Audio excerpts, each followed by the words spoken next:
ஜீ Tamil news நேயர்களுக்கு வணக்கம். செய்திகள் நிஜமும் நிழலும் நிகழ்ச்சிக்கு உங்களை அன்போடு வரவேற்கிறேன். நான் அனுமத். என் கூட காலையிலேயே சுட சுட செய்திகளோட வந்திருக்கிறாரு நண்பர் ஆதியோன் சங்கர் பிரியன். ஐயா வணக்கம். வணக்கம். நிறைய தகவல்கள் பரபரப்பா இருக்கு அப்படின்னு சொல்லி கேள்விப்பட்டேன். எடுத்து வச்சிருக்கீங்களா? எப்படி இருக்குங்கிறத முதல்ல இருந்து ஆரம்பிச்சிடலாம்னு நினைக்கிறேன். நீங்க சொன்ன மாதிரி பரபரப்பாகவும் இருக்கு, பதற்றமாவும் இருக்கு அப்படின்னு சொல்லலாம். தேசிய அளவுல பரபரப்பாகவும் தமிழ்நாடு அளவுல பதற்றமாவும் இருக்கு அப்படின்னு தான் சொல்ல முடியும். அதுல முக்கியமா தேசிய அளவுல பார்க்கும்போது அயோத்தி ராமர் கோயில் அப்படிங்கிறது பிரசித்தி பெற்ற ஒரு கோயில். இப்ப அண்மையில தான் 2024 அது கட்டப்பட்டு தொடங்கப்பட்டுச்சு, பக்தர்களுடைய பயன்பாட்டுக்கு வந்திருக்கு.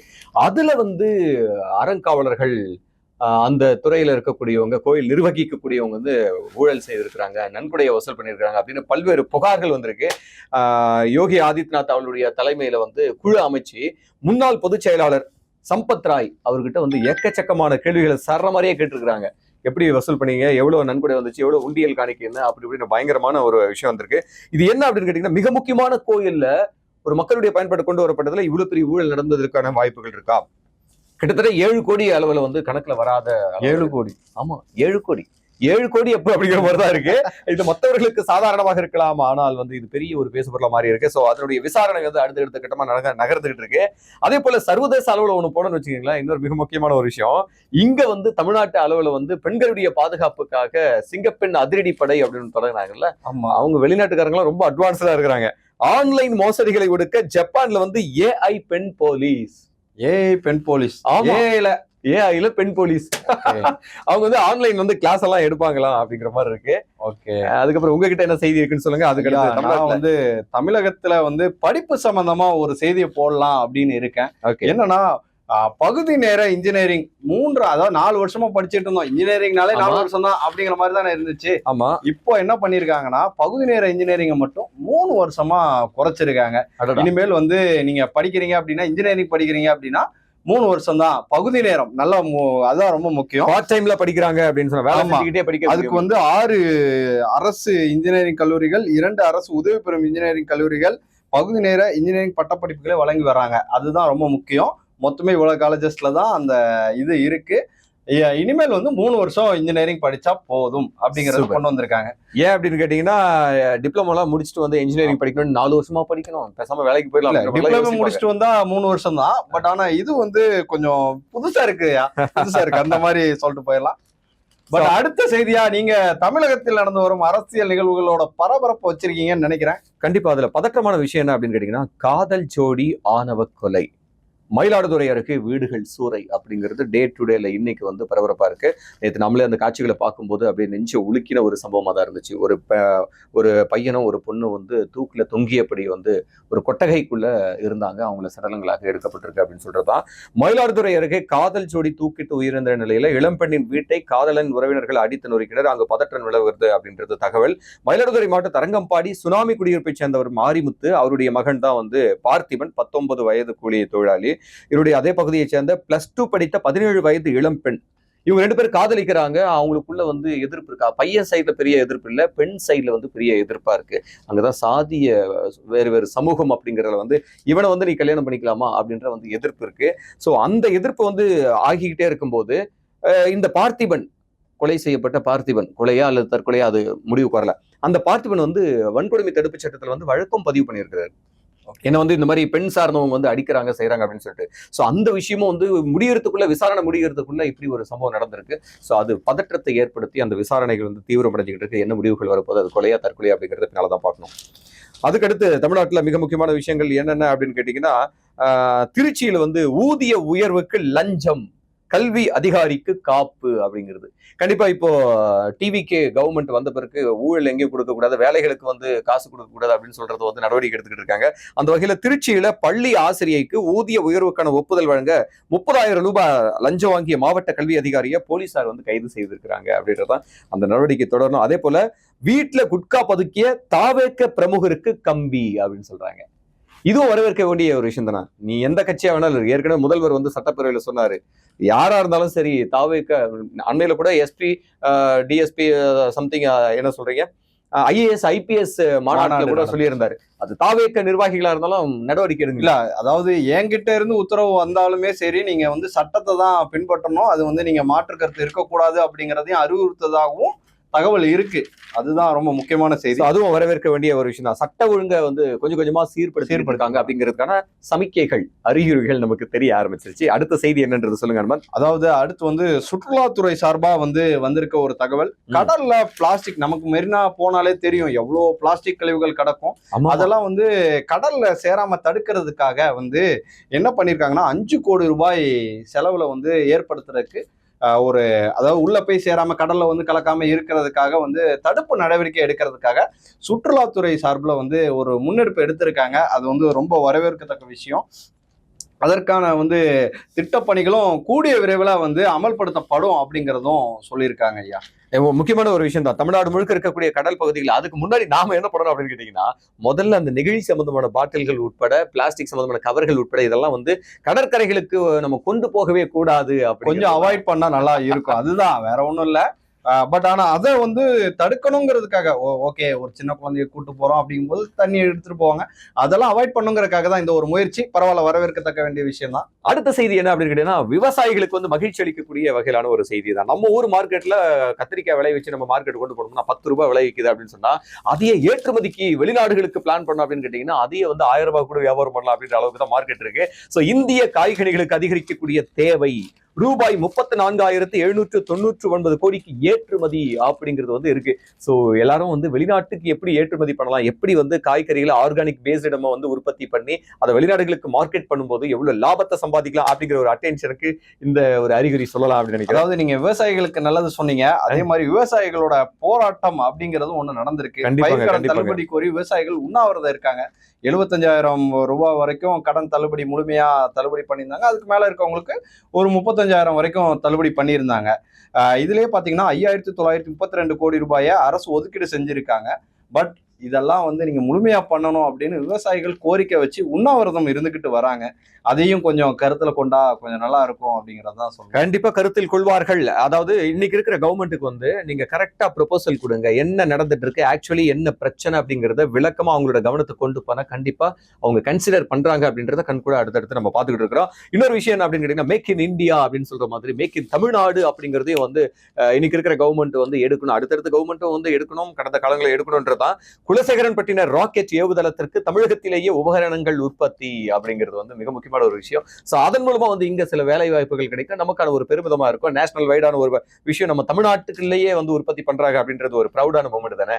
சோ இதை தாண்டி நம்ம தமிழ்நாட்டுக்குள்ள என்னென்ன செய்திகள் இருக்கு அப்படின்னு பாத்தீங்கன்னா, ஐயா அதுக்கு முன்னாடி நானும் ஒரு செய்தி சொல்லிடுறேன். சொல்லுங்க. மாற்றுத்திறனாளி மாணவர்களை கல்வி நிறுவனங்கள் தேடிட்டு வர்றதா ஒரு தகவல். அதாவது 2016 சட்ட திருத்தத்தின்படி அரசு மற்றும் அரசு உதவி பெறும் கல்வி நிறுவனங்கள்ல வந்து 5% இடஒதுக்கீடு பண்ணியிருக்காங்க மாணவர்களுக்காக மட்டுமே. அதுல வந்து 1-3% தான் எப்பவுமே ஃபில் ஆகுமா, அதிகபட்சமாவே அவ்வளவுதான் ஆகுமா. இந்த தடவை அந்த அளவுக்கு கூட ஆகல, கொஞ்சம் டிமாண்டா இருக்கு, அதாவது கிடைக்கிறது கஷ்டமா இருக்கு அப்படிங்கிற மாதிரியான ஒரு தகவல் இருக்கு. அதனால அவங்கள வந்து தேடி பார்த்துக்கிட்டு இருக்காங்களாம், வலை வீசி தேடுறதாகவும் தகவல் இருக்கு. பட் ஆனா இது வந்து ஒரு நல்ல இது. மாற்றுத்திறனாளி மாணவர்களுக்கு 5% வந்து இருக்குங்கிறது கூட பெரிய அளவுல யாருக்கும் தெரியாது. முன்னெடுத்து வந்து இந்த மாதிரி பண்றதும் ஒரு வகையில மாணவர்களுக்கு நல்ல வகையில கொண்டு போய் சேர்க்கப்படும். கரெக்டா. நம்ம நீங்க சொல்றக்குள்ள விஷயத்துக்குள்ள நம்ம இன்னும் கொஞ்சம் அனலைஸ் பண்ணி பார்த்தோம் அப்படின்னு கேட்டீங்கன்னா, அந்த 5% இடஒதுக்கீடு மாற்றுத்திறனாளிகள் மாணவர்களுக்கு வந்து கொடுத்துருக்காங்க அப்படிங்கிறது வந்து அதுக்கு முன்னாடி நம்ம பண்ண வேண்டிய விஷயம் என்ன அப்படின்னு கேட்டீங்கன்னா, ஸ்ட்ராட்டஜிக்கா நம்ம வந்து சர்வே எடுக்கணும். எவ்வளவு மாற்றுத்திறனாளிகள் மாணவர்கள் இருக்காங்க, குழந்தைகள் இருக்காங்க அப்படின்னு எடுத்துட்டு அதுக்கேற்ற மாதிரி பெர்சன்டேஜ் இங்க பிக்ஸ் பண்ணணும். ஒருவேளை நம்ம இது வந்து இப்போ இல்ல, முன்னாடி 2016 எடுக்கப்பட்ட சட்ட திருத்தத்தின் படிதான் இது இருக்கு. சீர்திருத்தத்தை பண்ணணும்ல. ஏன்னா இப்போ மாணவர்களை தேடிக்கிட்டு இருக்காங்க அப்படின்னும் போது மாற்றுத்திறனாளி மாணவர்கள் இல்லைன்னா ரொம்ப ரொம்ப சந்தோஷம் தான். ஏன்னா அந்த சமூகம் வந்து நம்ம மருத்துவத்துல நம்ம வளர்ச்சி அடைந்திருக்கிறோம் அப்படின்றதுக்கான ஒரு அடையாளமா இருக்கும். அப்போ அதுக்கேற்ற மாதிரி பெர்சன்டேஜ் கம்மி பண்ணிட்டு அந்த வாய்ப்புகளை வந்து மத்தவங்களுக்கு கொடுக்கலாம் அப்படின்றத நான் சொல்ல வரேன். என்ன பண்ண போறாங்கன்னு பொறுத்து இருந்து பார்ப்போம். அதை அதுக்குள்ள நீங்க தமிழக அரசியல்ல நிறைய நிகழ்வுகள் இருக்குல்ல. கண்டிப்பாங்க. 2026 தேர்தலுக்கு பிறகு வந்து தோல்வியை சந்தித்திருக்கக்கூடிய திமுகவுடைய தலைவரே தோல்வியை சந்திச்சிருக்காரு. அதுக்கப்புறம் வந்து அவங்களுடைய கட்சிகளுக்குள்ள வந்து நிறைய மறுசீரமைப்பு அப்படிங்கிறதுக்கான நடவடிக்கை, ஏன் தோத்தோம் அப்படிங்கிற ஆராய்ச்சி எல்லாம் பண்ணிக்கிட்டு இருக்காங்க. இன்னும் நம்ம என்ன பண்ணலாம் அப்படின்றதுக்கான கட்டமைப்புக்குள்ள திமுகவில் மறுசீரமைப்பு, 9 பேர் குழு நியமனம். அதுல யார் யார் இருக்காங்க அப்படின்னு கேட்டீங்கன்னா, தங்கம் தென்னரசு, கீதா ஜீவன், சக்கரபாணி, சிவசங்கர், தமிழரசி மற்றும் முன்னாள் எம்பி அப்துல்லா, முன்னாள் எம்பி எம்எல்ஏக்கள் பரந்தாமன், எழிலன் மற்றும் கருணா, இவங்க வந்து டீம் ஃபார்ம் பண்ணி என்னங்க இதுல மேக்ஸிமம் அந்த தோத்தவங்க தான் இருக்காங்க. நானும் அதான் கேட்கலான்னு வந்தேன். சரி அது பரவாயில்ல. மட்டும் இல்லாம அந்த சீனியர்ஸ் இருப்பாங்களா திமுக மிக முக்கியமானவர்கள் அப்படின்னு சொல்லி அவங்க பேரெல்லாம் இதுக்குள்ள வரவே இல்லை. மறுசீரமைப்புக்குள்ள அப்ப யங்ஸ்டர்ஸை இறக்கி இருக்கு திமுக அப்படிங்கிறது முக்கியமான விஷயம். இன்னொரு விஷயம் என்ன, ஜீவன்லாம் யங்ஸ்டர்ல வராங்களா?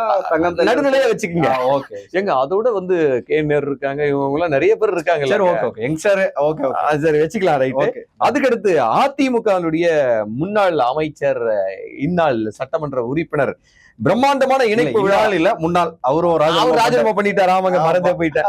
விஜயபாஸ்கர் அவர் வந்து பிரம்மாண்டமான இணைப்பு விழா விஜயபாஸ்கர் தரப்பில் ஏற்பாடு அப்படின்னு புதுக்கோட்டையிலிருந்து ஏராளமானவரை அழைத்து வந்து தமிழக வெற்றி கழகத்தில் இணைப்பு விழா நடத்த அதிமுக முன்னாள் அமைச்சர் விஜயபாஸ்கர் திட்டமிட்டிருக்கிறாரு அப்படின்றாங்க.